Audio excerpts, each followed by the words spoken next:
Hello everyone, कैसे हैं आप लोग। तो फाइनली आज मैं केस स्टडी का वीडियो लेके आ गई हूँ कि आपको केस स्टडी क्या होती है और इसे सिलेबस में क्यों रखा गया है, क्या कारण है और इसे सॉल्व करते टाइम किन किन बातों का ध्यान रखना चाहिए। तो आइए देखते हैं। तो केस स्टडी पहले देखते हैं कि केस स्टडी है क्या। ठीक है, इसमें क्या है, किसी घटना का या प्रकरण का, किसी घटना या प्रकरण का सूक्ष्म अध्ययन करके उसका तार्किक और व्यवहारिक हल निकालकर सुझाव देते हुए निष्कर्ष प्रदान करना ही केस स्टडी कहलाती है। अब कई कारणों से केस स्टडी हमारे सिलेबस में रखी गई है। तो पहला कारण तो यही है कि शासन प्रशासन में जो नैतिक दुविधा होती है कोई भी निर्णय लेते टाइम, इसलिए रखा गया है। सेकंड है कि विस्थापन और विकास जैसे मुद्दे हैं कई सारे, इसलिए रखा गया है। राजनीतिक दबाव प्रशासन में प्रशासकों पर, कोई नया निर्णय जो आज तक कभी लिया नहीं गया है, अचानक ऐसी परिस्थिति आ जाती है कि आपको तुरंत निर्णय लेना पड़ता है, कोई ऐसा नया निर्णय जो आपने अभी आज तक नहीं लिया गया है, इसलिए केस स्टडी इम्पोर्टेंट है।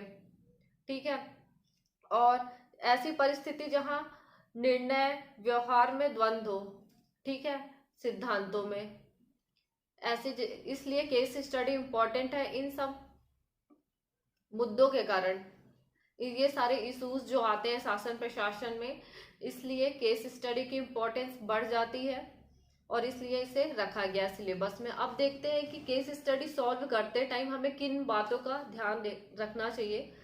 तो इसमें फर्स्ट है कि हमें किसी भी घटना को एनालाइज करना होता है तो विश्लेषणात्मक क्षमता या एनालिटिकल पावर हमारी बहुत अच्छी होनी चाहिए। फर्स्ट है। सेकंड है, जो हम कोई भी निर्णय लेते हैं कानून और विधि सम्मत होना चाहिए, कानून से बाहर में निर्णय नहीं होना चाहिए। ठीक है, कानून का पालन करते हुए ले हम वो निर्णय। फिर नेक्स्ट है, संविधान के अनुरूप हो, संविधान के नियमों के अंदर रह के ही लिया जाए वो निर्णय। ठीक है, निर्णय तार्किक हो, निर्णय सैद्धांतिक नहीं हो, व्यवहारिक हो निर्णय, ऐसा निर्णय लेना चाहिए। नैतिकता पर आधारित निर्णय हो। ओके, और इसमें सुझाव भी दो स्टेप में देना है किसी भी घटना से संबंधित। पहला तो है कि आपको तात्कालिक सुझाव देना है ताकि उस घटना का तात्कालिक रूप में समाधान किया जा सके समस्या का। और दीर्घकालिक सुझाव ये देना है कि ऐसी घटनाएं दोबारा ना हो, आप दोबारा होने से इन्हें रोका जा सके। तो आपको जो सुझाव देने होते हैं 2 स्टेप में देने होते हैं, एक तात्कालिक कि तुरंत समस्या सुलझे और दीर्घकालिक भी कि भविष्य में ऐसी घटनाएं ना हो। फिर लास्ट ये है कि जब हम कोई निर्णय लेते हैं केस स्टडी में ना, तो इसमें सबसे ऊपर संविधान को रखना है। हायरार्की आपकी ऐसी होगी, अगर आप एक ट्रायंगल बनाओगे तो उसमें सबसे ऊपर संविधान होगा, उसके बाद कानून होगा, फिर थर्ड नंबर पे आप नैतिकता को रखोगे। अगर ये तीनों भी काम नहीं कर रहे हैं, फिर लास्ट में आप अंतर आत्मा की आवाज सुनकर, जो हमारे सिलेबस में है 4th पेपर में, अंतरात्मा के अकॉर्डिंग आप निर्णय लोगे। तो इन सारी बातों का आपको केस स्टडी में ध्यान रखना होता है। और नेक्स्ट वीडियो में मैं केस स्टडी कैसे सॉल्व करते हैं स्टेप बाय स्टेप लाइव आपको सॉल्व करके भी दिखाऊंगी। तो इन सारी बातों को आप ध्यान में रखिए।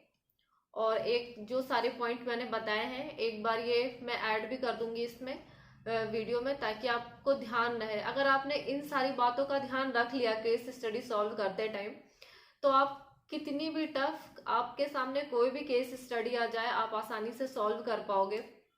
ये कुछ चीजें होती हैं जिन्हें हमें ध्यान में रखना पड़ता है। हम प्रशासन में जा रहे हैं, हमें नैतिक होना पड़ेगा, हमें नियमों के अधीन रहकर निर्णय लेने पड़ेंगे, संविधान सम्मत कानून सम्मत निर्णय लेने पड़ेंगे। तो इन सभी बातों का हमें ध्यान रखना होता है। ओके, तो आपको मैंने ये बता दिया सब कुछ। तो वीडियो को लाइक करिए, शेयर करिए, ज़्यादा से ज़्यादा चैनल को सब्सक्राइब करिए। नेक्स्ट वीडियो में केस स्टडी लाइव सॉल्व करेंगे साथ में आपको step by step. Thank you very much, मिलते हैं नेक्स्ट वीडियो में।